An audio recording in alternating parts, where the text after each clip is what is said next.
Welcome to One Chemistry. This is 365 Chemistry series. Daily one question for you.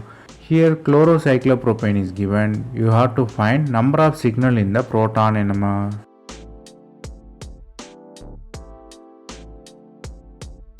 Here easy trick to find the proton NMR signal is finding the symmetry.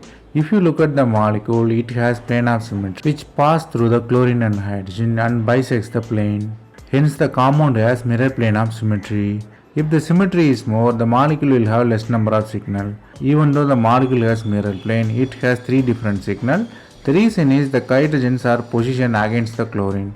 One hydrogen is positioned cis to the chlorine, one hydrogen positioned trans to the chlorine. Hence both might be treated as different. That's why you have three signals. So the given molecule has three signals in the NMR spectra.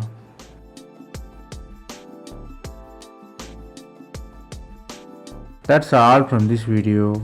Thanks for watching.